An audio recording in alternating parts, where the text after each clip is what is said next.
Hello, SKDA families. I hope you guys are all staying healthy and safe during these challenging times. My name is Miss Walton, and I'm going to talk to you guys a little bit about standards reference grading tonight, what it is, why we use it at our school, and how it benefits your student. To get started with understanding standards reference grading is we got to look at traditional grades. We've all gotten or understood what A, B, C, D, or F is, and this is what we've been comfortable with. This is what we grew up with. But what is it actually grading? So you always saw kids that would get A's because they participated in class by raising their hand, they did all their homework and turned it in, they kept their homework slips and they added them up at the end of the year for points. But that isn't actually looking at if they understand the materials. That's grading their skills in the classroom. Another thing that sometimes you would see is teachers would take off spelling on a math test. And now you have a math test that says you're not proficient in, multiplying fractions because when you were explaining it, you spelled it wrong. So that's not necessarily looking at if that student has mastered math, that's looking at if they've mastered spelling, which are two different things. Both should be looked at and helped, but you shouldn't be using a student's spelling to knock off, especially when it's A, B, C, or D, knock off points on a math test. So while these skills are important to build and recognize in students, they are not really showing mastery. So what we started doing with SRG is we're measuring what the student actually knows and has learned based on the California state standards for that grade level.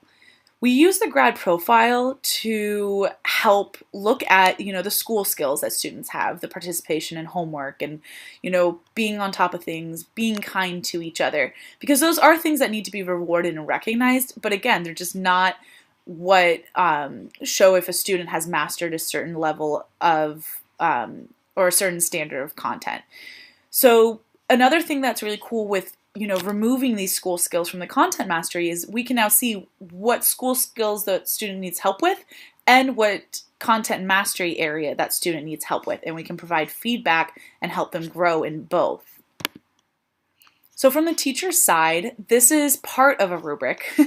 I didn't want to put the whole rubric in and make everyone feel overwhelmed because it normally takes a whole class period to go through a rubric with students. But part of the rubric, we're looking at the standard here. So 8th grade students are learning about the Magna Carta, they're discussing the significance of it, and the English Bill of Rights, and the Mayflower Compact. So I see the word significance, and I am going to put this in student terms so that they understand. They're doing a debate for this, so they understand what mastery looks like for that standard. So they're going to explicitly talk about the ideas and philosophies in these documents, and then they're also going to explain why each was important and where they can see the influence in the Constitution. So they know to be at an M-level standard, they need to talk about all these things. They'll be provided with graphic organizers, and we'll talk through this. The standard takes a while to teach. It's a couple class periods long. But they know when they're in the debate, this is what they need to have prepared. For mastery level, we have, one is IP, which means initial progress. I always relate this to students in swimming terms, that this is, you put your toes in the shallow end of the pool. P is progressing. That means, you're swimming, you're getting used to it. M, which is your 3, is mastery. So this is like you've made it to the swim team. And then 4 is exceeding. So this is like some scout picked you up and you are now going to be on the Junior Olympic swimming team because you have exceeded the standard of swimming for your grade level. It kind of helps make it just a little bit more relatable for people that for students and for people that, might not be thinking in this mindset yet. Some feedback and comments. This area is super important because the focus has shifted from giving a student an A or a B and not telling them why. Everyone's gotten that paper where a teacher just writes, "Great job," and then has a B at the top. You're like, well, cool. Why did I get the B? Where can I improve to get an A? So this allows students to really see and for teachers to work with students to help them continue growing in the level of mastery. Again, the focus is on feedback and growth. The way that I look at this as standard reference grading is I always like to think about getting your driver's license. Some students get their driver's license, right at the age that you're allowed to. Some students wait until senior year. Some students wait until college when they need a car to get back and forth from campus. That's okay.